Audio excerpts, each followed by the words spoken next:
Muy buenas tardes, bienvenidos nuevamente aquí. Ya soy Casta en vivo por Bravo TV. Veíamos imágenes de un pedido del presidente de la Nación a los granaderos que lo reciban con la música de Rocky en estas fechas patrióticas. Ustedes saben que Rocky tiene mucho que ver con la cultura nacional, ha hecho mucho por nuestro país.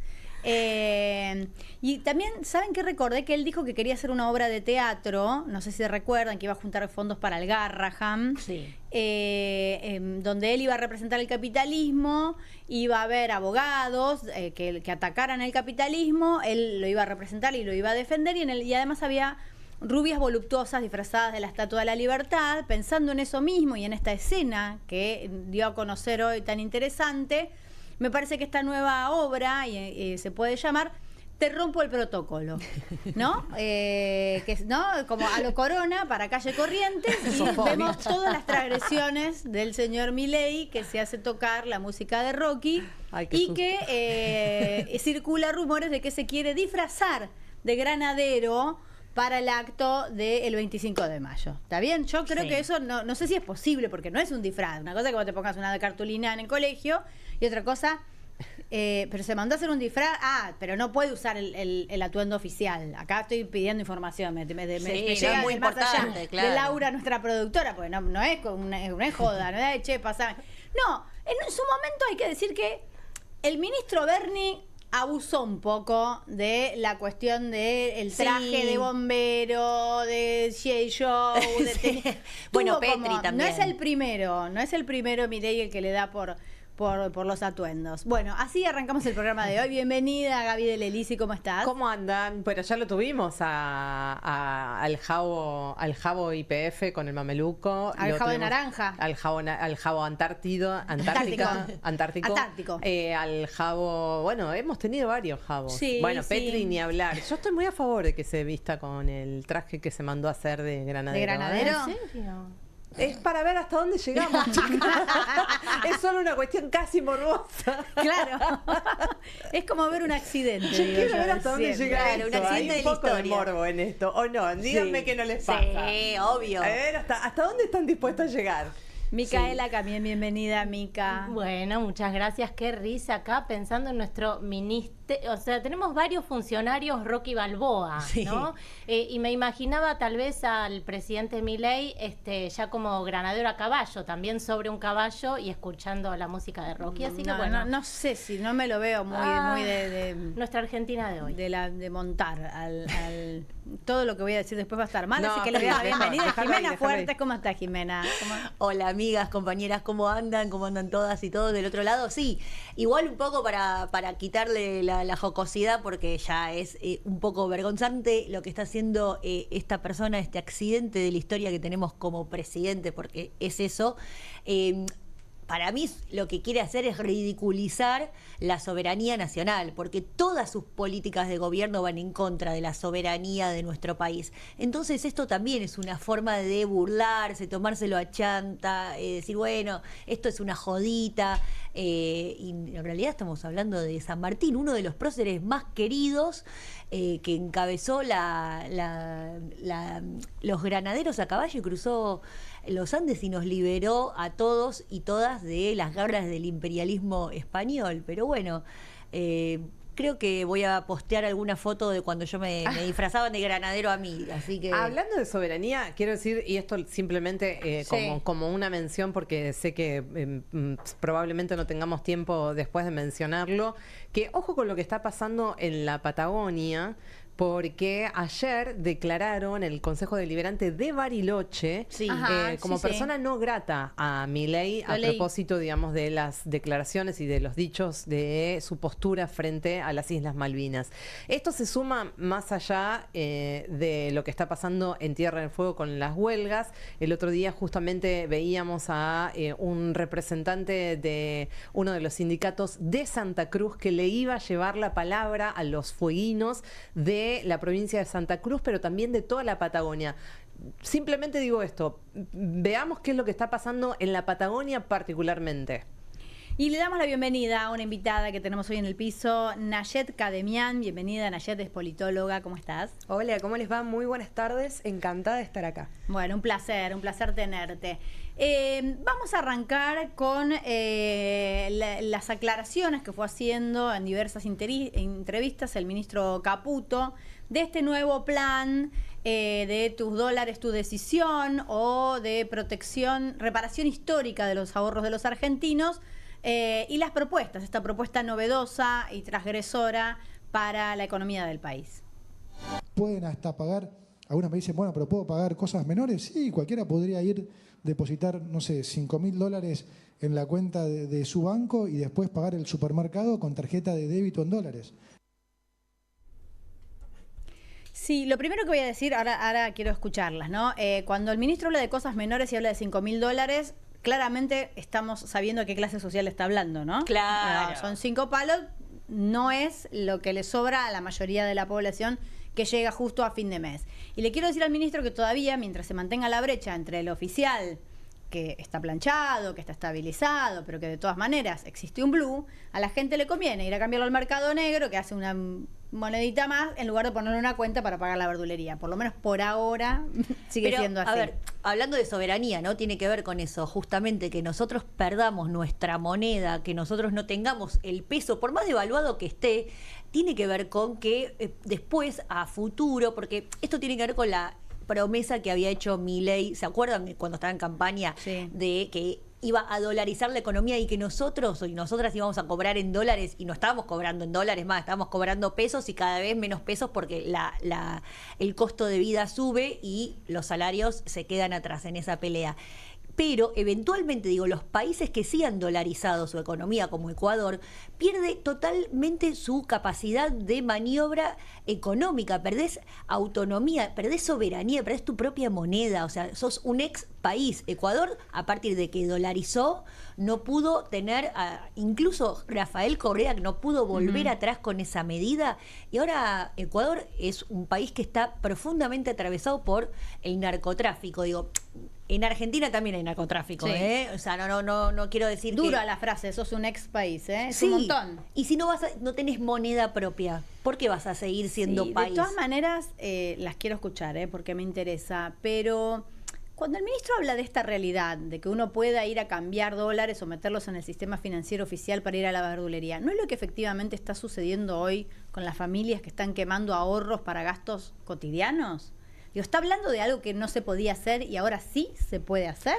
Yo no encuentro, de verdad lo digo, en este plan, en esta propuesta, para aquellas personas, que es una pequeña porción de la población que todavía tiene ahorros y que los tiene en dólares, que se los está quemando para gastos cotidianos, no encuentro que tuvieran un impedimento en este momento. Entonces no encuentro la ventaja. Claro, O sea, no es encuentro... para nosotros. Para Bueno, nosotros... Pero ¿para quién es? No le está hablando a la clase media, mucho menos a la clase baja. Es evidente, primero, que no se entiende, digamos, más allá de que nos lo expliquen una y otra vez. Entre ayer y hoy hemos escuchado infinidad de economistas, de especialistas, explicándolo. Entendemos qué es lo que se puso en la mesa. Ahora, lo que no se entiende son varias cuestiones. ¿A quién va apuntado estas medidas?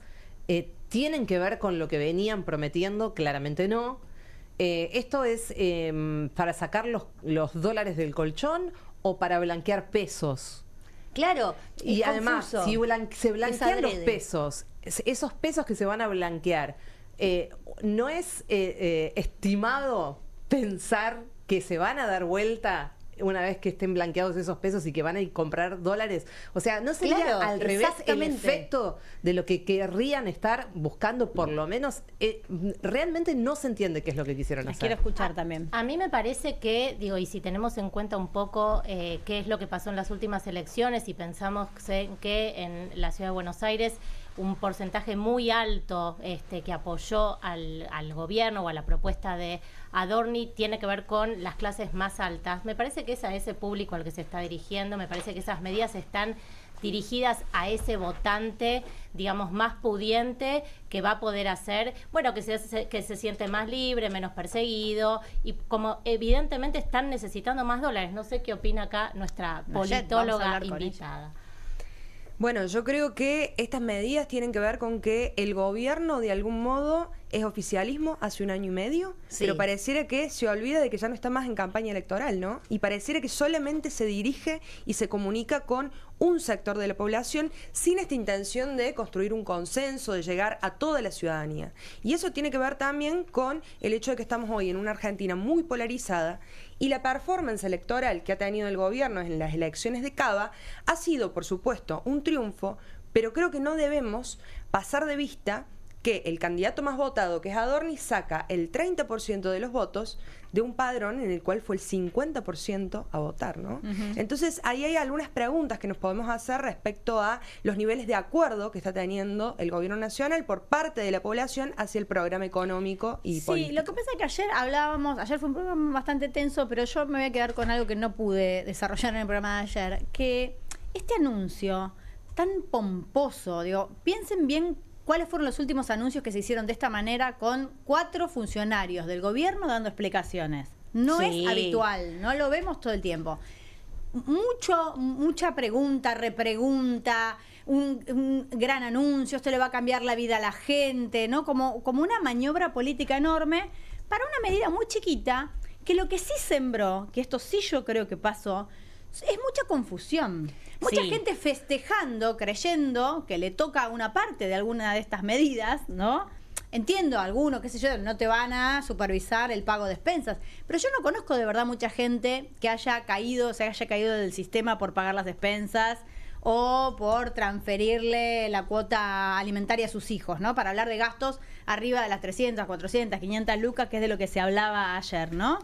Entonces, ahora somos libres. Y confusión. Sí, yo creo que hay algo además, perdón, Jiménez, que tiene que ver con seguir marcando la agenda. Bueno, distraemos, por eso ponemos digo, el tema, confundimos. ¿De quiénes? ¿A quién le cambió la vida ayer? No, me parece que es marcar agenda pública, hablemos de esto, confundimos. Fíjense que aparte no es casualidad que el vocero habla de esto y dice esto que decimos, mis dólares, mi decisión, con un mensaje, digamos, muy claro contra el aborto, esto ligado a lo que había planteado el presidente Milei el día anterior, que tenía que ver con la preocupación por la baja en la tasa de natalidad y entonces las aborteras que generaron que tengamos menos población, y todo esto argumentando que necesitamos más población para que haya más mano de obra, para que haya más mercado que consume, o sea, bueno, pero hacen un berenjenal de ¿qué oculta este anuncio? Que es chiquito. Oculta que no tienen nada que anunciar.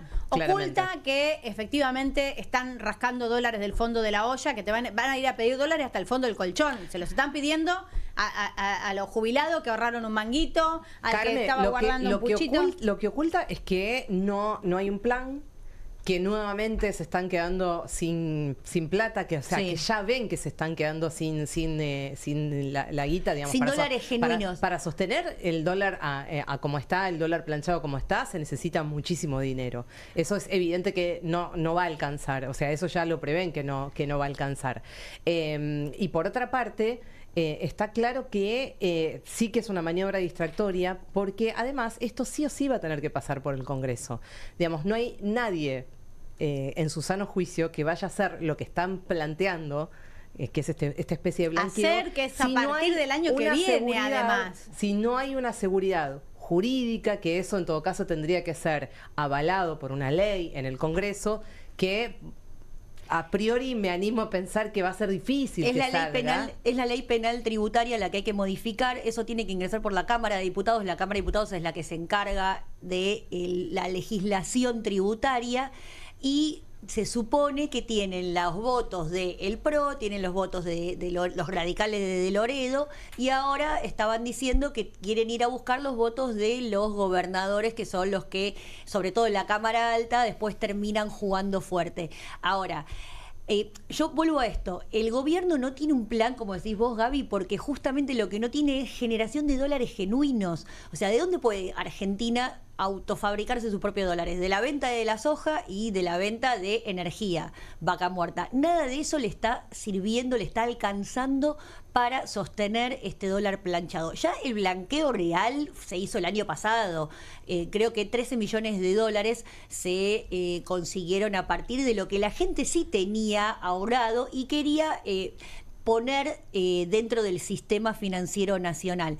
No les alcanzó, no les alcanza con el fondo. No les fue, o sea, ese es el tema. No les fue mal con el blanqueo. Pero eso tiene un lo límite. que pasa es que se están fumando la guita de una manera increíble. Muy rápido. Y yo creo que hubieran querido hacer otro blanqueo. No, pero ya está. Pero no se puede. Entonces de todas maneras, trataron de armar una ingeniería algo parecido, pero no salió. De hecho, no es menor eso, porque digo, la propia Cristalina Georgieva dijo, no, creo que me dijeron que los argentinos tenían un montón de dólares abajo del colchón. Dijo abajo del colchón, usó esa frase esa señora.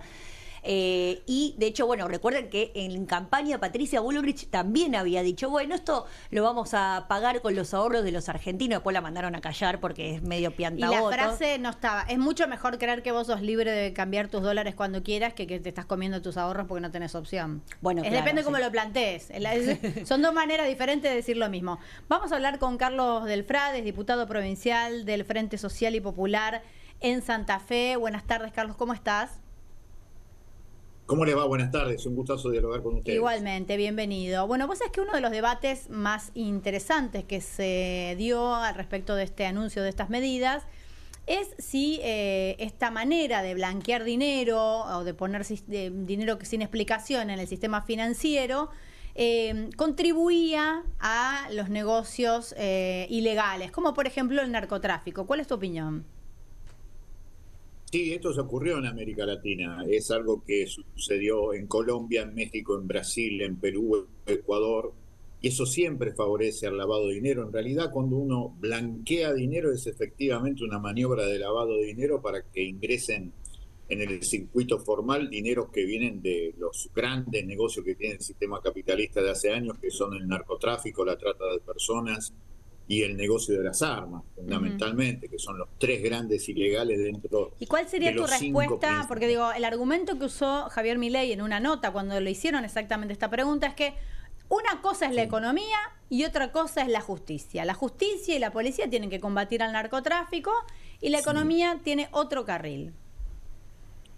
Sí, parece mentira que alguien que se autopercibe premio Nobel de la Economía diga esto del narcotráfico. El narcotráfico hoy es la cuarta línea por donde se abastece el sistema, según dice el Banco Mundial y Naciones Unidas. El petróleo en primer lugar, la venta de armas en tercero, en segundo, en tercero medicamentos, cuarto el narcotráfico y quinto la trata de personas. Y eso va al sistema financiero. El 30% del dinero en los bancos viene del narcotráfico.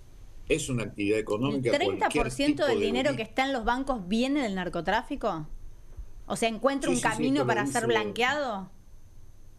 Claro, esto es lo que dice Naciones Unidas. Vos sabés que Naciones Unidas tiene un organismo muy importante, del cual se habla poco, quizás porque sea muy importante, que se llama JIFE, es Junta Internacional de Fiscalización de Estupefacientes.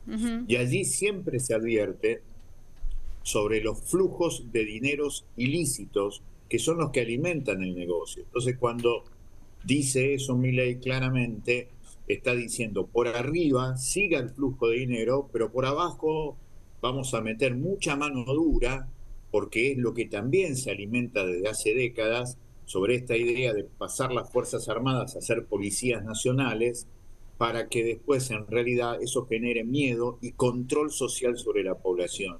Esto, insisto, es algo que se ha puesto de manifiesto en América del Sur en los últimos 30 años con resultados desastrosos. La medida en sí favorece el lavado de dinero de cualquier actividad ilícita y después la frase de Milei es claramente la señal de que ellos van a seguir pegando abajo, pero por arriba va a ser la Argentina un garito más de ese paño verde que es el sistema financiero internacional. Gaby. Diputado, entendemos que hay muchísima preocupación en Santa Fe por estos anuncios del día de ayer. Hoy hubo una conferencia de prensa de los ministros de Economía y de Seguridad de la provincia anunciando la creación de un comité que imagino que tendrá que ver con tratar de contrarrestar esto que significaría para la provincia, digamos, un golpe durísimo, teniendo en cuenta que están tratando de combatir, el narcotráfico, una de las provincias que más preocupación tiene en relación a esto. ¿Qué consideración hace de estos anuncios y si cree que en todo caso se podría avanzar hacia otro lugar de lo que anunciaron tanto el ministro de Economía como el de Seguridad santafesinos? Sí, en realidad el gobierno de la provincia hace lo que está haciendo siempre con el gobierno de Milei, apoya la medida de fondo, esto lo dijo el gobernador Maximiliano Puyaro, y ahora salieron efectivamente, como usted dice, los ministros de Seguridad y de Economía para decir vamos a tratar de poner ciertas alertas para que no se lave con tanta facilidad el dinero de las organizaciones mafiosas. Es curioso el anuncio. Usted imagínese que nosotros acá en la provincia de Santa Fe tenemos tal vez uno de los casos más fuertes de lavado de dinero en la Argentina, que fue el ex Banco Integrado Departamental. En 1995 se esfumaron $1.000 millones. Eso fue catalogado como una operación de lavado de dinero. En 1995, 30 años se cumplieron ahora en Semana Santa. Y desde entonces se habla de esto de establecer estas advertencias bancarias. Entonces, claramente da la sensación que fue para contrarrestar el efecto que causa esta medida y porque además se dieron cuenta que en ese afán de encolumnarse con Milei que tiene el gobernador Puyaro, estaba dejando un flanco sobre el cual siempre nosotros cuestionamos, que es vayan por el dinero del narcotráfico, vayan por los bancos, porque si vos no vas por los bancos, esto se reproduce, que es lo que pasa en todo el mundo. Te dicen que combaten el narcotráfico, pero van con los perejiles, con los últimos eslabones de la cadena de comercialización. Por eso salieron a hablar Cocosioni, el ministro de Seguridad, y el ministro Olivares de Economía. Está bien lo que dicen, pero llegan tarde. Claramente se ha lavado muchísimo dinero y se seguirá lavando porque estas medidas, insisto, la Argentina, recién ustedes estaban charlando en una buena discusión de dónde genera dólares la Argentina, de dos lugares: la cordillera por la minería y los puertos, entre otros por los puertos de la provincia de Santa Fe. En el medio, el sistema claramente va a ser lo financiero por encima de lo productivo, y en lo financiero va a haber muchísimo lavado de dinero, entre otros del narcotráfico y del contrabando de armas. Carlos, justo le iba a preguntar por eso. Hace más o menos 2 semanas se encontró allí en un buque en Santa Fe, en el río Paraná, un cargamento importante de cocaína. Quería preguntarle cómo está esa circunstancia ahora, porque hasta ahora los puertos únicamente reciben, controlan los cargamentos a partir de la declaración jurada de los transportistas, o sea, de las propias empresas que dicen, yo transporto esto, te lo firmo, juro que no traigo nada. Claro, y no me controles, no me vigiles. ¿Cómo está la circunstancia en realidad ahora? Los puertos privados... perdón, sí. No sabía, se había terminado la pregunta. Sí, perdón. No, quería saber cómo decir, estaba eso. Sí, en primer lugar, el caso es muy importante porque media tonelada de cocaína en el puerto de Vicentín, en la ciudad de San Lorenzo, media tonelada de cocaína. Y se iba a cargar otra media tonelada de cocaína más. Y la organización narcocriminal empresarial latinoamericana que contrató a este barco, a la tripulación filipina, especialmente al cocinero, que fue el único que quedó detenido, esto es una metáfora, siempre queda con... El perejil, claro, el laburante, el de abajo. Claro, pero el cocinero fue realmente el que dijo, sí, yo puse la droga y me dijeron, además de que teníamos que cargar con otra media tonelada ahí en el puerto de Vicentina en San Lorenzo, el cocinero dijo algo impactante para la justicia federal. Les dijo que la organización sostuvo que se quedara tranquilo porque en el puerto de Vicentín de San Lorenzo 2 a 3 veces por mes hacen cargamento de cocaína. Claro. Entonces, para que quede claro, y a mí me parece muy importante el caso, porque esto es narcotráfico de verdad, no son 10 gramos que se secuestran en la estación de Retiro en Buenos Aires, o en un barrio de Rosario, o en un barrio de Córdoba. Son media tonelada de cocaína. ¿Quién maneja esto? Las grandes empresas que manejan los grandes puertos. Y esos puertos, mayoritariamente en manos de empresas multinacionales, funcionan en realidad como terceros estados. Claro. No entra la prefectura. La prefectura está para perseguir jubilados los días miércoles. Pero la prefectura, sobre lo que entra y lo que sale por el río Paraná, evidentemente mira para otro lado. Por eso nosotros en la legislatura insistimos, pero no nos dan ni 5 de bolilla, para que la gente de la prefectura de San Lorenzo y la aduana de San Lorenzo, la más importante de la Argentina, porque sale el 80% de las exportaciones, algún día pongan la cara para decir para qué están. Esa legislación hay que cambiarla. La de que se manejen únicamente por las declaraciones juradas. Eso es abandonar la soberanía, que estábamos hablando de eso recién. Totalmente, es el tercer estado. Yo por eso le digo es un tercer estado, en donde ni la jurisdicción de la provincia ni la jurisdicción nacional entra porque hacen lo que quieren. Pero tiene que ver con la decisión política. Milei apenas asumió, en enero del 2024 recibió a la Cámara de Industrias Aceiteras de la República Argentina, que reúne a las patronales de los 79 puertos que están en las 7 provincias atravesadas por el Paraná, la mayoría en manos multinacionales. Y estas empresas le dijeron a Milei que ellas se iban a encargar de la seguridad, se iban a encargar de los problemas vinculados al narcotráfico. Ahí está la respuesta. Media tonelada de cocaína en el puerto de Vicentín, en San Lorenzo. Mica. Sí, diputado Micaela Camien le consulta, le hace una pregunta. ¿Qué tal? Esto que se dijo hoy del Ministerio de Seguridad y de Economía, entiendo, de la provincia de Santa Fe, digamos, ¿es algo real y posible que pueden llevar a cabo o es simplemente, digamos, un anuncio como para calmar ciertos temores? Eso por un lado. Y por el otro, ¿hay posibilidad de que esto que anunció el Gobierno Nacional avance sin un aval del Congreso? Sí, es el debate que ustedes estaban estableciendo recién antes de la comunicación. Yo creo que debería pasar por el Congreso, como también debería pasar por el Congreso un anuncio mentiroso que hizo la ministra Patricia Bullrich el 13 de mayo cuando dijo que la ley antimafia se empezaba a aplicar en Rosario. Si no hay adhesión de la ley, no se puede hacer eso. Sin embargo, lo anunció. Estos anuncios del gobierno provincial son serios. Yo creo que son serios, van a hacer algo, pero claramente son tardíos y establecerlo de la noche a la mañana es muy difícil. ¿Cómo te metes a los bancos?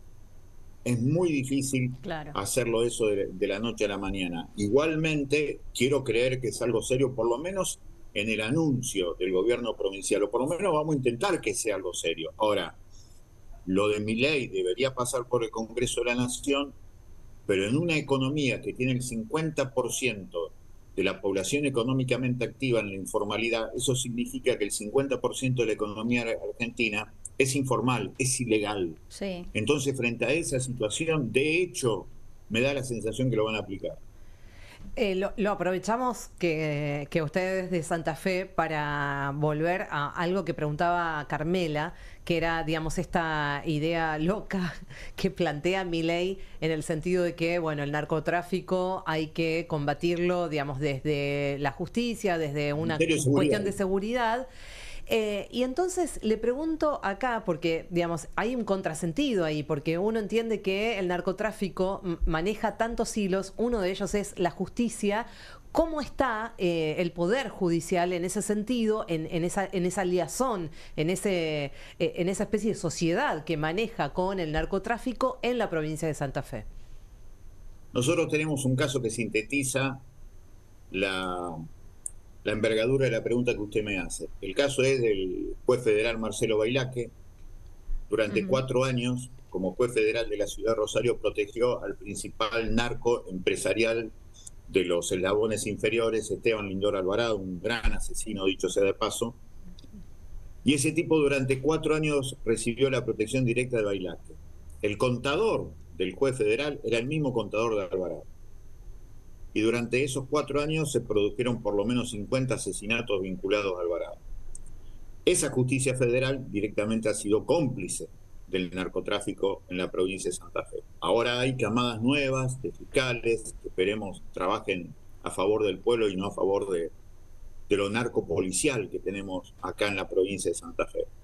Hay toda una movida en torno a lo que significa esto de la ley de microtráfico que dio la provincia en diciembre de 2023. Hay muchas movidas al respecto, pero ahí están las diferencias y el contraste. En 25 allanamientos que hicieron con microtráfico, llegaron a secuestrar, mejor dicho, en 44 allanamientos llegaron a secuestrar 25 kilos de cocaína y de marihuana, cocaína y marihuana, claro, en 44 allanamientos.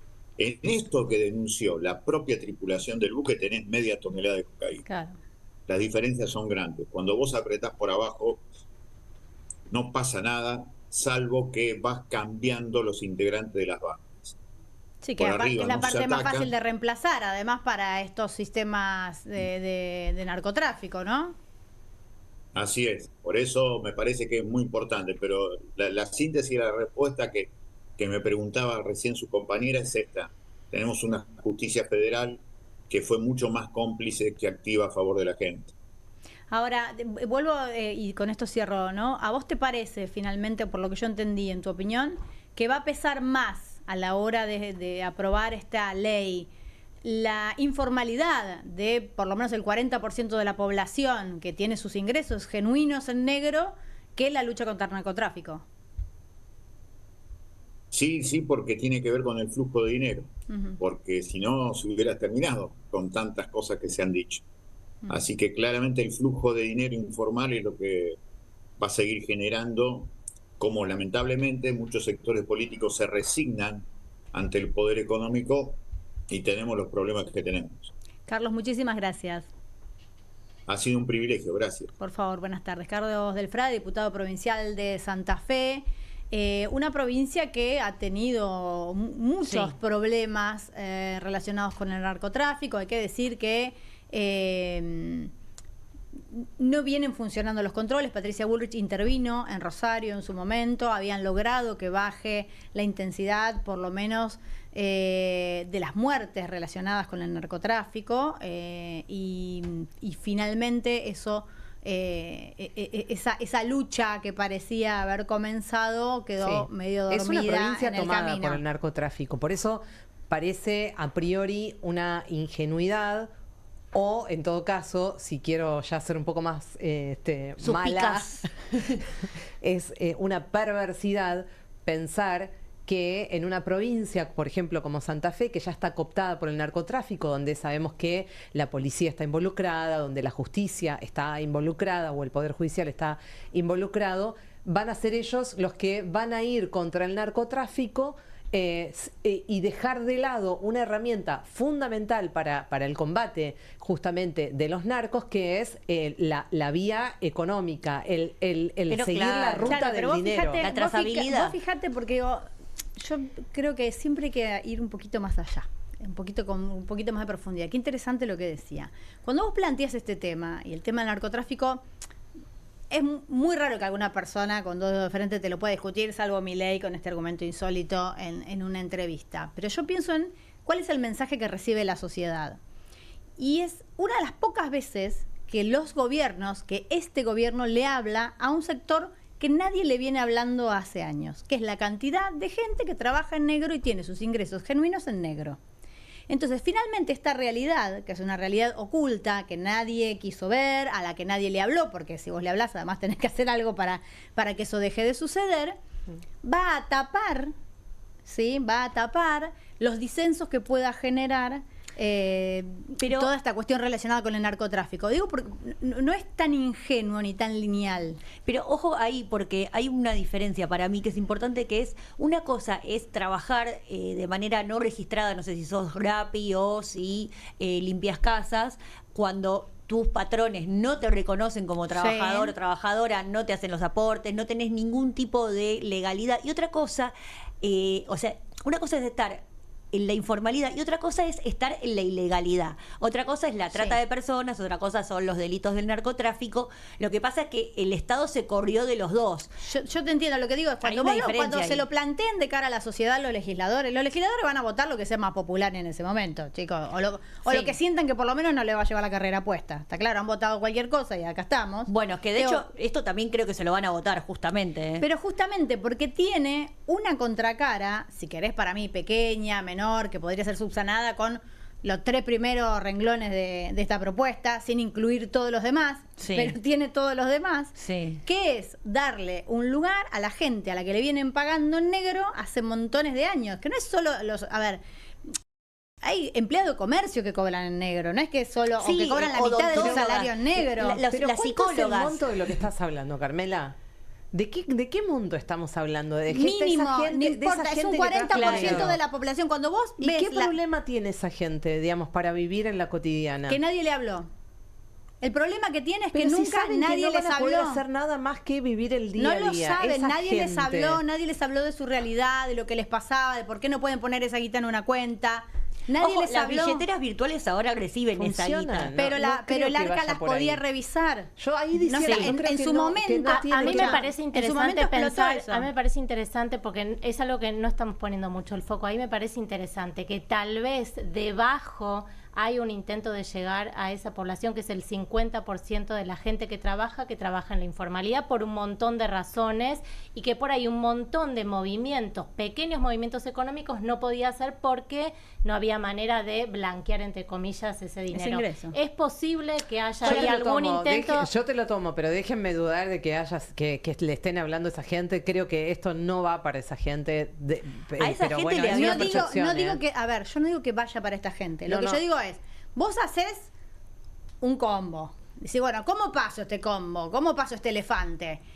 Y le pones un monito adelante que dice, chicos, miren que acá vos que cobrás en negro, vos que cobrabas en negro y no podés tener un fondo de inversión para hacerte unos manguitos, ¿entendés? Y ahora que está la timba y te queda un restito, ¿y por qué no invertís en cripto? Porque toda esa guita estaba en negro y esa gente que sentía que se perdía un negocio. Porque las billeteras virtuales hace un par de años no estaban supervisadas por las entidades del Estado. Y a partir de hace un par de años, sí. Entonces no podías meterla en ningún lado. Yo no digo que todo lo otro no tenga una consecuencia tremenda, Gaby. Trato de pensar por qué la sociedad dejaría pasar esto. La quiero escuchar a Nayet, perdón. Estamos todas muy, muy emocionadas. Me encanta la pasión que hay en estos debates. A ver, yo creo que son medidas de corte electoralista. El gobierno lo que está pensando hoy es en cómo llegar de la mejor manera posible a las elecciones. Y son medidas que son populares, que tienen altos niveles de aceptación popular.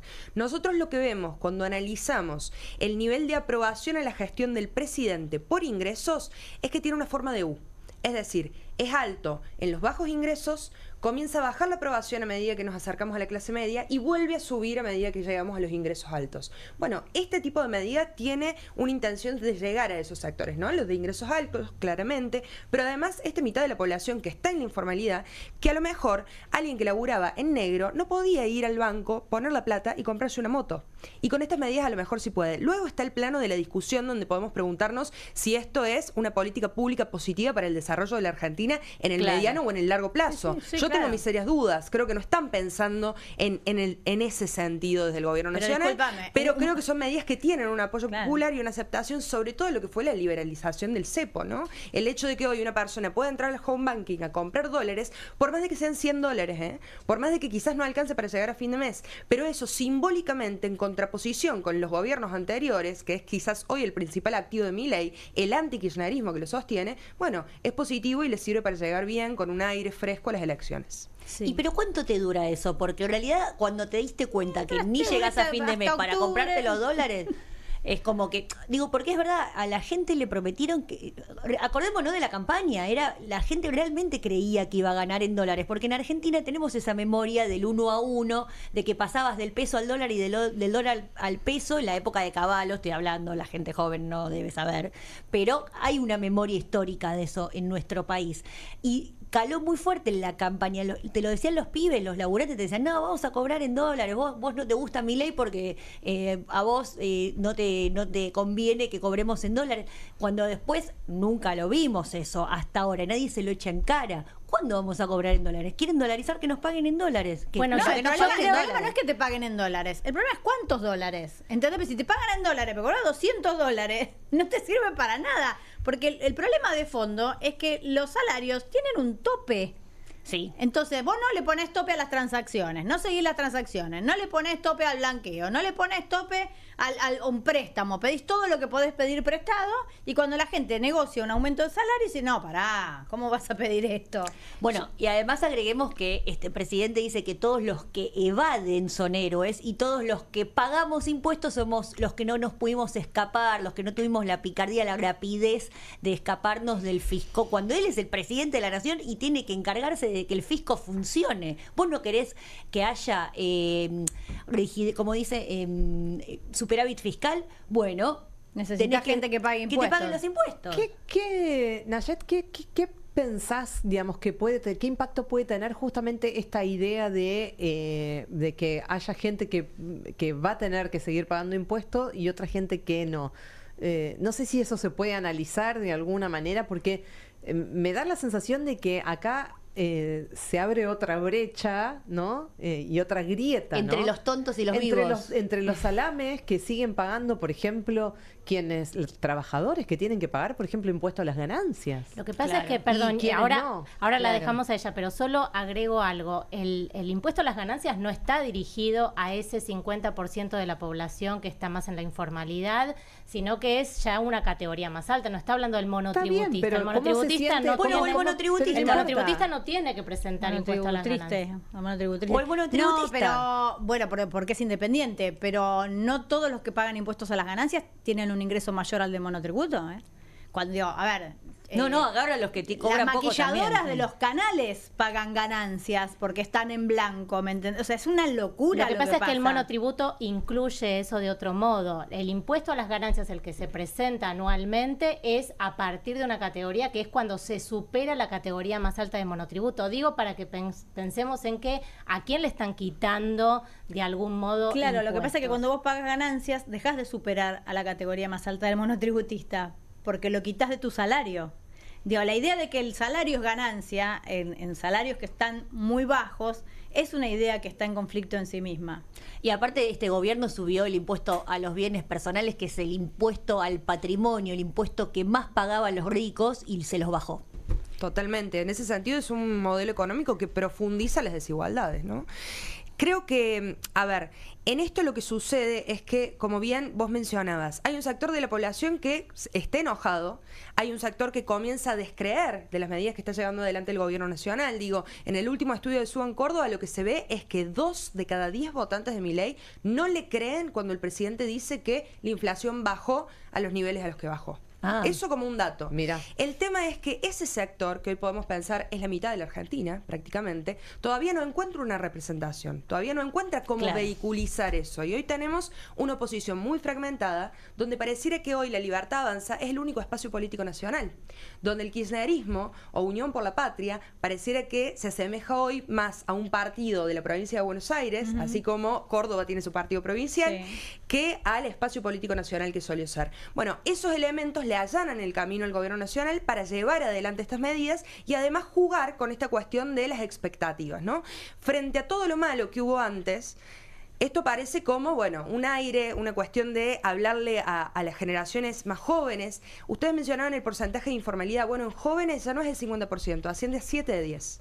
Entonces, para esas juventudes, y lo que vemos y la es juventud, que, ¿sabes qué? Quiere invertir en línea, quiere tener una app y ganar 15 lucas, 14 lucas, 7 lucas en cripto y en no sé qué, porque aparte te quedás afuera de un mundo que parece que está ahí al alcance de todos y vos no podés llegar. Sí, me parece interesante. Y esa gente tiene dificultades. Pregunto desde el desconocimiento, capaz que ustedes me pueden decir. Esa gente tiene dificultades, digamos, para, no sé, digamos, para vivir en el día a día, digo, esta idea de... muchas sí, pero no importa. Lo que yo te digo es, a ver, por supuesto que sí, pero si no pueden ir a comprar una moto porque no tienen cómo declarar y demostrar eso.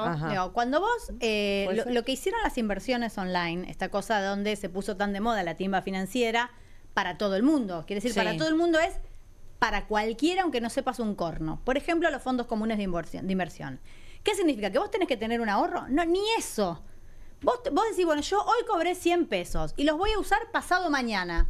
Hago un fondo común de inversión. Lo hago con un tiki-tiki en el celular. Y si no tengo eso y no puedo acceder a eso y estoy afuera de eso, me siento fuera del sistema. No les va a cambiar la vida. Nadie, a ver, la gente que gana lo justo, no es que se está salvando. Le hace una mínima diferencia y se la está haciendo un montón de gente en esta timba financiera. ¿Y en qué beneficia entonces estas medidas? No termino de entender, chicas, perdón. En que esta persona que trabaja en un comercio y cobra la mitad de su salario en negro, por ejemplo, o trabaja en una verdulería y está absolutamente en negro, pero eso va a poder, pesos, no en dólares. Sí, pero va a poder blanquear sus ingresos. Porque puede ir a comprar dólares y meter los dólares todos en el banco, que nadie te va a preguntar de dónde los sacaste, y tenerlos en blanco. ¿Entendés? Y comprar acciones de YPF, que parece que es la verdad revelada. Todos quieren tener una acción de YPF que la puede comprar por 1.000 pesos. Porque esto porque además sentís que no te caes de la economía ni de la timba. Sos parte de la timba. Muy menor. Yo creo que esa gente, digamos, de la gente que estás hablando, es gente y que... me parece que además es una muestra de, mirá qué activos somos como gobierno, que tenemos una medida tras otra y del otro lado no hay nada. Del otro lado, meses yo sin no digo que sea significativo, ¿entendés? En términos económicos, para la persona que lo hace. Vos lo planteás como una cuestión simbólica. Simbólico. Pareciera que hay un mundo ahí por explorar de todos estos traders que te muestran unas vidas espectaculares desde su sillón con el teléfono así haciendo guita lo loco. Nayet de su Córdoba lo van a seguir midiendo y esta duda nos la vamos a sacar seguramente dentro de muy poco tiempo. Nayet, te encargamos por favor el trabajo. Ok, lo hacemos. Bueno, tenemos una comunicación con Leo Bazán. Bienvenido, Leo, buenas tardes, ¿cómo estás? Hola, buenas tardes ahí a la audiencia y a ustedes. Bueno, abogado del equipo de Tierra, Vivienda y Justicia Económica, así del CELS. Entiendo que hubo un fallo respecto del FISU. El FISU es este programa, ¿se dice programa? ¿Lo digo bien? Sí, ¿Programa, plan, programa? Sí. Sí, es un fondo que financia la política de integración sociourbana. Por eso, es un programa, un programa de inversión para desarrollo popular. En su momento fue muy cuestionado, el gobierno dijo que todo esto que tenía curro, que qué sé yo, lo investigaron, salió un propio ministro del gobierno a decir que la verdad esto era un ejemplo y que no habían encontrado ninguna cuestión que denunciar respecto a este sistema y a pesar de todo estaba absolutamente desfinanciado. Entiendo que hay un fallo que obliga al gobierno a financiar estas obras que quedaron paradas. Sí, así es. Hubo el día de hoy una cautelar que dictó el Juzgado Federal de Peguajó, donde lo que se ordena es que se suspendan los efectos del decreto que había ordenado la disolución de este fondo para la integración sociourbana de barrios populares. ¿Qué implica esto? Bueno, no se puede avanzar con que toda esa masa de recursos que está destinado a llevar adelante obras, como obras de cloacas, obras de desagüe pluvial, obras para el acceso al agua potable en barrios populares, no se pueda destinar a otros fines que no sean los que están establecidos por ley previamente, que justamente tenían que ver con avanzar con estas obras en esos barrios que, bueno, justamente requieren de la asistencia del Estado. Te pregunto, Luis, porque entiendo, digamos que además el juez multa al subsecretario de Integración Sociourbana, que es nada más y nada menos que Sebastián Pareja, a pagar, digamos, 200.000 pesos por día de demora, digamos, en la implementación, en el cumplimiento de lo que les está exigiendo este juez. O sea, ¿estamos entendiendo bien que esto es de aplicación inmediata? Sí, me parece que estaría bueno retomar un poco a qué viene, ¿no?, esa intimación que hace el Juzgado Federal. Pensemos que esto es parte de un juicio que ya empezó en julio del año pasado. A fines de año 2024 tuvimos una primera sentencia de la medida cautelar que habíamos solicitado, donde el juez, ante la suspensión de todas las obras, estamos hablando más de 700 obras para garantizar cloacas, agua, desagüe pluvial en barrios populares, se reinicien porque habían sido suspendidas. Claro. Pensemos en la importancia que tiene esta situación. Ahora hace poco, este fin de semana, tuvimos inundaciones en diferentes partes de la provincia de Buenos Aires y de otras provincias cercanas. Y justamente estas obras trataban de que eso no pase en los barrios, que no se produzcan esas inundaciones, que la gente tenga acceso a servicios esenciales como agua, como cloacas. Bueno, desde que llegó al gobierno la gestión actual, todo eso se suspendió. Entonces, cuando iniciamos esta demanda, lo que ordena a fin de 2024 el juez como respuesta a la medida cautelar es: tienen que presentarme un plan para dar continuidad a toda esta política pública y reactivar estas obras. En aquel momento le da 3 meses a la Secretaría de Integración Sociourbana, que es la que está a cargo Pareja justamente, para que presente ese plan de continuidad. ¿Qué pasa? Bueno, ese plan se cumple el plazo de los 3 meses, nunca se presenta, el juez vuelve a intimar en otras 3 oportunidades, se sigue sin presentar ese plan, y ante esta serie de incumplimientos, finalmente lo que decide el juzgado es imponer esta sanción económica justamente a Pareja, hasta que cumpla con esa obligación de entregar ese plan de continuidad. ¿En persona, las 200.000 pesos los tiene que pagar él como persona física o los tiene que pagar el Estado como multa? La subsecretaría, claro. Claro, lo tiene que pagar como parte de sus responsabilidades por el incumplimiento de la sentencia judicial. Está bien, pero ¿es la responsabilidad de la subsecretaría o él como persona física? No, tiene que ver con la función que él detenta a cargo de esa subsecretaría. O sea, tiene que ver con este incumplimiento. Entonces tiene que afrontar esa multa por cada día que pase sin que se presente. Eso le va a generar, obviamente, un costo al Estado, porque más allá de la multa en sí misma, estamos hablando de que el Estado incumple una orden judicial que fue intimado a que justamente presente ese plan ya en 3 oportunidades. Ahora, ¿y qué posibilidades tiene el Estado de apelar? Porque entiendo esto es un tribunal de Peguajó, de acceder a instancias superiores de justicia. No, ellos están en principio, se los intimó para que presenten un informe también, donde ellos además tienen que rendir cuentas sobre qué está pasando con esos fondos, porque tras el decreto que nosotros cuestionamos, que disolvía el Fondo de Integración Sociourbana, no se sabía qué iba a pasar con todos esos recursos que habían sido recaudados con este destino específico. ¿Los recursos son los del impuesto país? ¿El impuesto país en teoría iba destinado al FISU?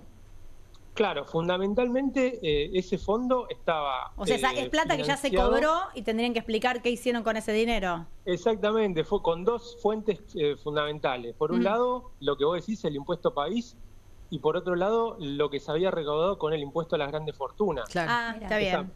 Ese conjunto de recursos tenía que estar destinado a esa política y tras el decreto que se dictó recientemente se cerró ese fondo y ese dinero no se sabía qué iba a pasar. Claro. ¿Mica? Sí, ¿qué tal? Te quería hacer una consulta. Vos formas parte del CELS. Me voy un poquito hacia la temática de la Organización Mundial de la Salud y el pedido de la Argentina de bajarse, digamos, de dejar de formar parte de un organismo tan importante. Entiendo que el CELS se presentó para hacer un pedido a la Asamblea Mundial de la Salud, que mañana hay una reunión importante, para que rechace este pedido del gobierno de Argentina de dejar de formar parte de la OMS. ¿Cómo ves ese panorama? ¿Está esa posibilidad de que lo rechacen? No, nosotros entendemos que hay compromisos por parte del Estado argentino en materia de garantía del derecho a la salud, y que el Estado forme parte de esa organización internacional tiene que ver con asegurar el respeto de ese conjunto de políticas y derechos que garantizan el acceso a la salud en la Argentina. Entonces nos parece clave que esa medida no avance y que el Estado siga siendo parte justamente de la OMS. Pero por eso, digamos, ¿lo puede rechazar ese pedido del gobierno y que la Argentina siga formando parte de la OMS?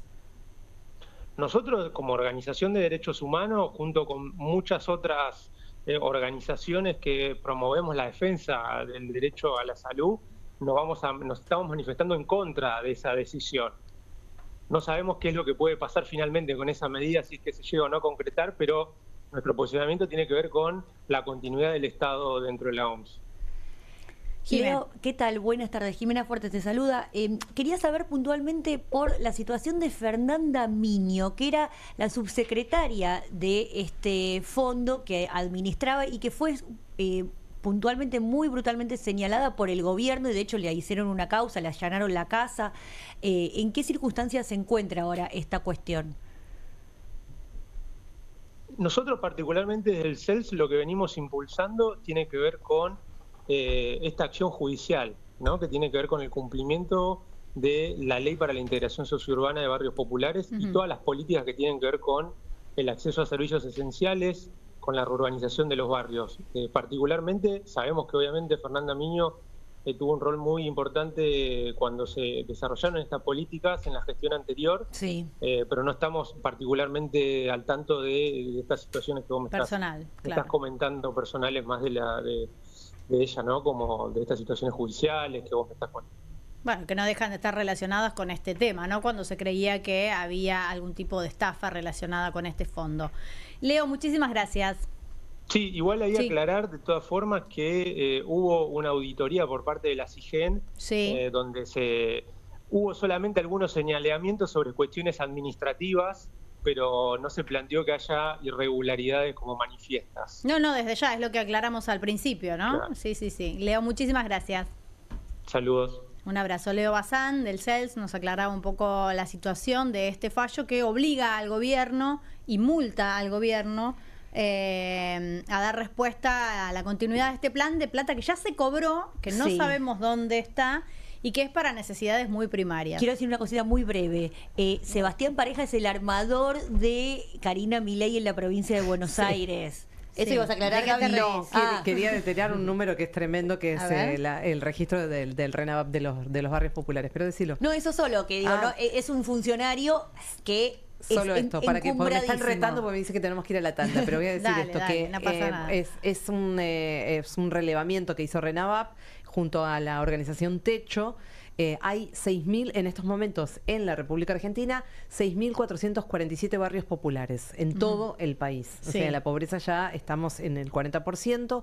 O sea, que las villas y asentamientos del país, como para que tengamos más o menos una idea, para que podamos dimensionar este número, triplica la superficie de la ciudad de Buenos Aires. Claro. Esos son los barrios populares que quedaron desfinanciados a través del FISU y esta es una buena noticia para esa gente. Por supuesto, estamos hablando de casi 5 millones de personas alcanzadas por esta que es, en todo caso, un revés para el gobierno de Javier Milei. Una buena noticia y para Sebastián Pareja, como dijo. Para toda la sociedad que va a tener trabajadores, hombres y mujeres en mejores condiciones sanitarias, y para un plan que efectivamente fue muy investigado, muy cuestionado, que pasó todas esas pruebas porque demostró ser efectivo. Es muy importante cuando hay un plan, una manera de trabajar que efectivamente funciona. Micaela está levantando la mano, pero vamos a ir a la tanda y ya venimos. Ay, nos retaron.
Nuevo invitado, Pablo Varela. Bienvenido, Pablo. ¿Cómo estás? ¿Cómo andan? ¿Todo bien? Bien, acreditado Bueno, para las conferencias de prensa. Sí.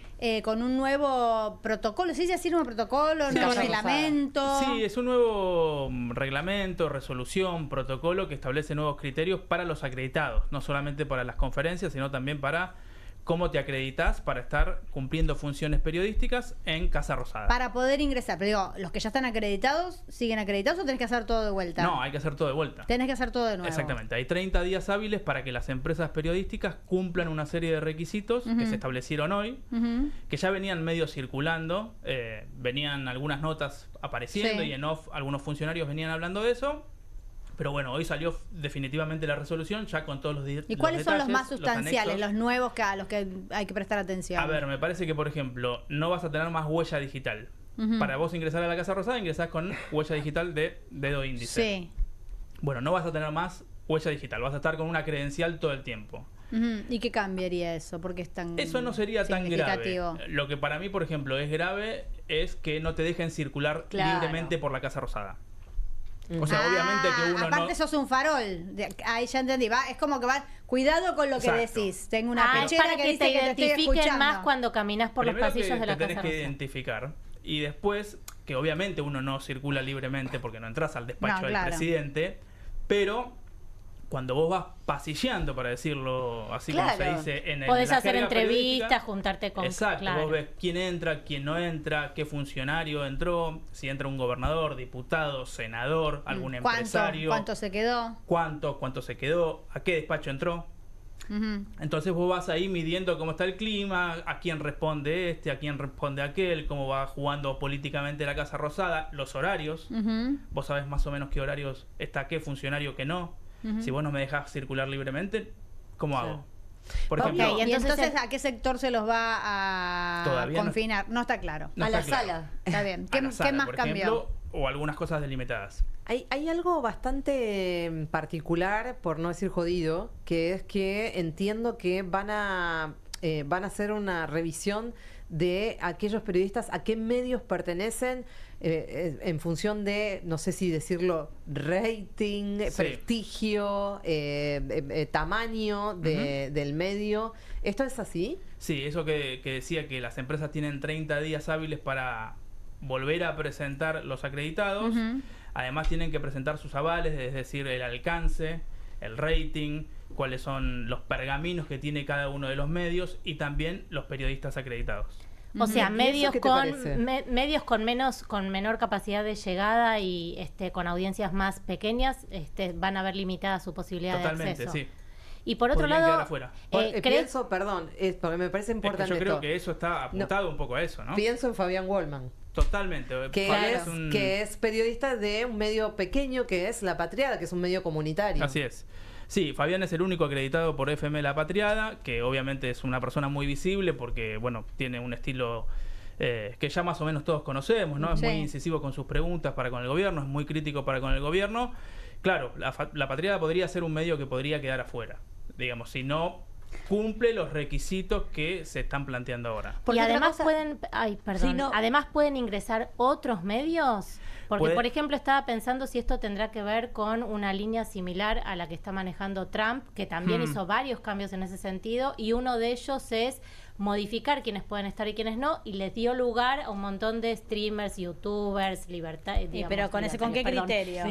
Bueno, el criterio es la reproducción, solamente la audiencia. Parte de lo que nosotros los acreditados vamos charlando y vamos viendo es que justamente es como para los medios tradicionales se eleva un montón los requisitos, pero tal vez para otros medios alternativos se flexibiliza. Alternativos no en el sentido de que uno conoce los medios alternativos como FM La Patriada o Tiempo Argentino, que es un medio cooperativo, digo, alternativos, tecnologías tal vez. Exacto, youtubers, de hecho, streamers, que empezaron a ir a las conferencias de prensa. Sí. Que empezaron a ir, que no van tanto. El caso tal vez que más se conoce local es Mariano Pérez, que es el de Breakpoint, que es un youtuber, que es periodista también. Y después está Javier Negre, que bueno, ahí es ya... el de la derecha diario. Ahí ya se pone un poco más espinosa la cuestión porque es más agresivo, si se quiere, con los periodistas acreditados, que es El Español, exactamente, de la derecha diario, y que de pronto vos estás en la conferencia, escuchando la conferencia y compartiendo el espacio obviamente con otros colegas, y Negre está tuiteando en contra de nosotros, que estamos ahí mismo, al lado tuyo. Claro, exactamente. Bueno, pero tampoco pregunta, hace afirmaciones. Hace afirmaciones, tal cual, sí, es como le deja servida la pregunta a Dorni. Y hace como reflexiones en voz alta. ¿Qué te parece que los medios no critiquen tal cosa o tal otra? Y Adorni, bueno, nada, hace su show. un poco ese juego, que de exacto. paso aclaremos que es un medio que recibe bastante pauta Claro. publicitaria de empresas públicas. Sí, exactamente. Y después, algo que me parece, por lo menos a mí también me llamó la atención, es te permiten tener 2 acreditados con un tercer suplente. Hay muchos medios que tienen 3 acreditados. Lo del suplente ya existía, pero digamos, se supone que no vamos a poder compartir turnos con un colega del mismo medio. Claro. O sea, yo con Juan Pablo Cabanag, que somos los 2 acreditados, bueno, con Rosario Ayerdi, pero somos Juanpi y yo los que estamos siempre en Casa Rosada, no podríamos estar al mismo tiempo ahí. En el mismo horario. Ah, mirá. Claro. Hay un límite de 25 periodistas que pueden estar por turno. O sea, Eso hay está algo- claro en la solo resolución. 25 medios. Es lo que interpretamos, 25 Porque es por uno por turno. medio, 25 por turno, Exacto. son 25 medios. Exacto. Hay algo ahí que es interesante en estas medidas que se están llevando adelante, porque en principio pareciera que pasan desapercibidas para la gente, cuando la realidad es que no. Y el último dato del último informe que realizamos plantea que 7 de 10 argentinos consideran que la manera que tiene Javier Milei de relacionarse con los periodistas es inapropiada. ¿no? Ah. Y 75%, y este es un dato de un estudio quizás un poquito más viejo, 75% cree que el presidente tiene discursos violentos. Entonces, Que se lo comuniquen a sus que votos. pareciera que el gobierno... Perdón, es un chiste. Bueno, ahí empieza a aparecer ¿Qué valor la diferencia, la disonancia entre lo que la gente cree y considera y después la intención de voto. Pero este tema acerca del periodismo ha tenido Claro, la mucha gente lo ve, relevancia y se la da gente lo ve. cuenta, aunque La gente todavía lo ve. Aunque todavía prioriza como otra no hay otra cosa. cosa del otro lado y hay algunos resultados en la macro que en principio parecieran que se está estabilizando, bueno, dicen sigo bancando, pero no me gusta esto. Claro. Bueno, y 36 36 periodistas para lo que son las conferencias. Ajá. Solamente la idea también de quitarle el micrófono a la persona que está preguntando, al periodista que está preguntando. Para porque- evitar la repregunta. Exacto, o tal vez que vos puedas pisarlo. No pisarlo de manera irrespetuosa, sino como decís vos, es sencillamente ir la repregunta sobre lo que ya preguntaste. Y después lo de la etiqueta o digamos, La el nuevo identificación, El dress code. que me parece, a mí en lo personal me parece lo menor. Claro. Casi lo menor. Sí, digamos. Sí, pero vos Frente a fijate el todo. efecto que tiene. Claro, No, bueno, sí. pero Que es como, Impacto es- tiene, pará, sí, pero es impacto lo- tiene. no, pero de todas maneras yo decía, me pasa como con la ley esta de los dólares del colchón. Sí.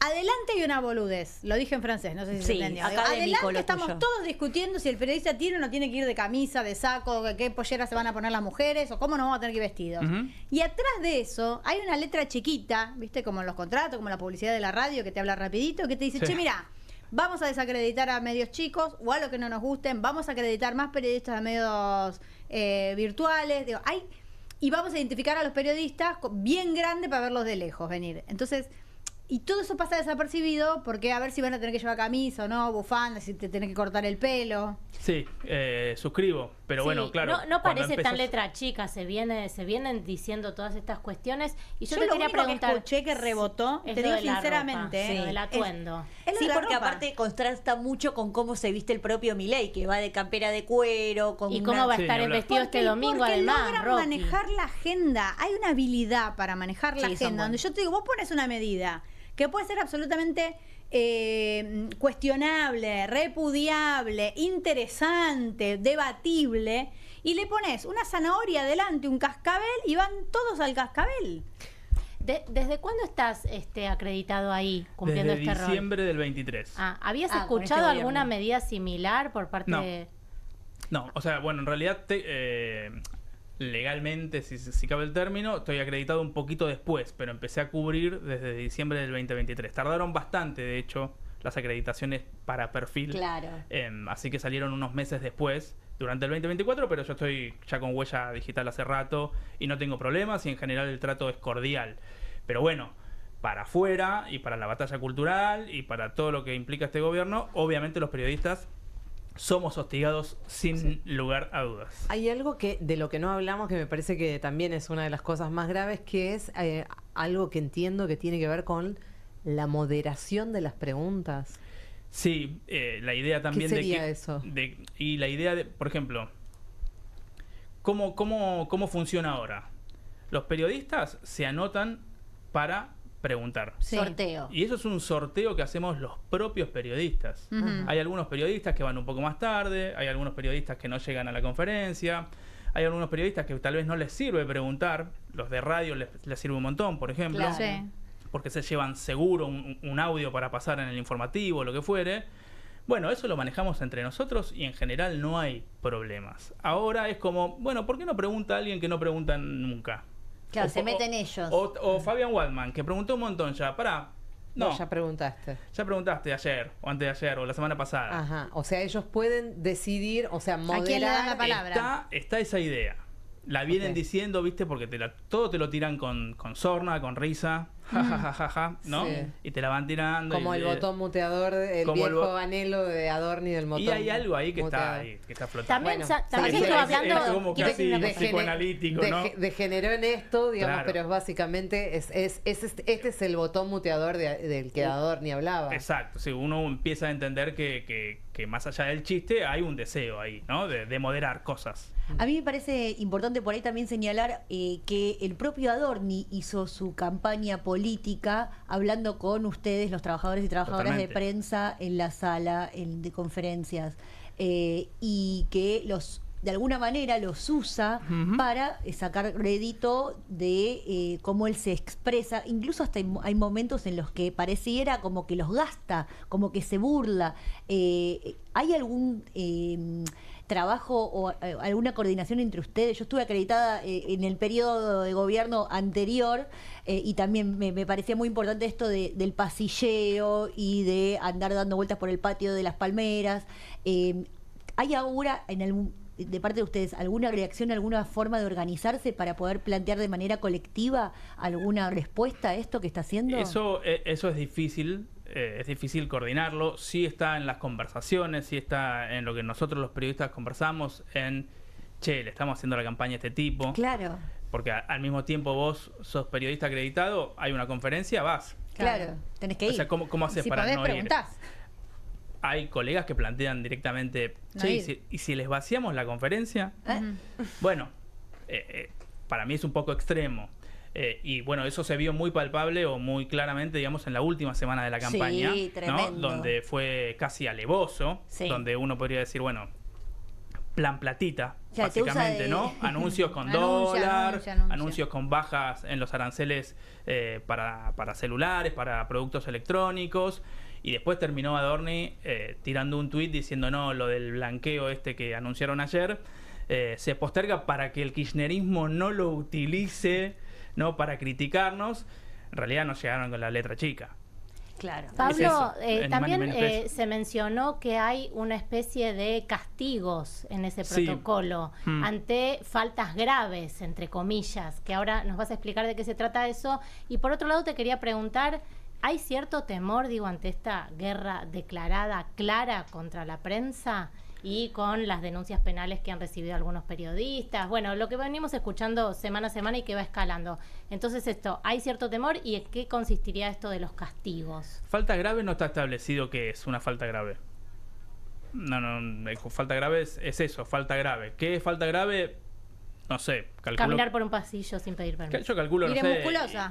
Sí, no, bueno, o insultar. Bueno, el otro día o hablar mal, sí. el ministro consideró que la afirmación del periodista de que tenía dólares abajo del colchón era una falta de respeto. Bueno, sí, por Sí. eso te iba a preguntar también. Al día por- siguiente Digamos, anunciaron está- esto. está por clarísimo, Jonathan- ¿no? por la pregunta que hizo Jonathan Eguier y por cómo se puso el ministro. Yo creo Caputo. que van a empezar a ir por ese lado. Quiero decir, en la letra no está estipulado que es una falta grave. Y pero entonces Y es re después- discrecional. Es Y- re y discrecional, sí, obvio. es la idea. Sí, y después sí, hay preocupación. Hay temor, hay preocupación, hay como, che, esto es hoy es esto, mañana qué es. Y después uno nota una hostilidad permanente, ¿no? Además, como decía, con muchos funcionarios el trato es cordial, nadie te insulta, nadie te agravia, ¿no? Que vienen y te pegan o te corren. Pero está permanentemente la guerra en los medios, en las redes sociales, obviamente. Y después lo que ve uno es también una cerrazón y una hostilidad para comunicar cosas, ¿no? Cuesta encontrar fuentes. Claro. son muy pocas las fuentes que Es muy hay. difícil. Es muy difícil. Es muy Hay difícil. mucha. Lo que yo veo que logra este gobierno es comunicar mucho por redes y que no se filtren algunas primicias. Antes existía eso, ¿no? De, che, te adelanto, va a salir esto, embárgamelo, guardámelo un ratito, Sí. pero ya tenés la letra para salir rápido y escribir algo rápido. Todo eso no pasa. Todo eso no pasa. Hay un ninguneo, ¿no? Está bien. Hay un ninguneo. Ahí, bueno, no sé, arréglense. Fíjate, Lee si mi encontrás, tweet. claro. Lee mi tweet y Seguime, fíjate cómo escribís seguime a ver tu nota. ¿Qué encontrás? Pablo, gracias. Gracias No, por ustedes, haber venido, ustedes. por darnos esta nota. Vamos a ir una tanda, seguimos conversando.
Continuamos aquí en Soy Casta. Bueno, conversábamos un poquito fuera del aire también con Nayet Kademian, que vino tan amablemente acá hasta el estudio, de los números de los votantes de Milei. Recién hablábamos de si empieza a haber algunas personas que no están tan conformes con la marcha de la economía, esta promesa inicial de un rebote en B corta, después un rebote en B larga, después una inflación que va a ser 0, pero para junio del año que viene, ¿no? Digo, metas que se van postergando y que van horadando la calidad de vida de la gente.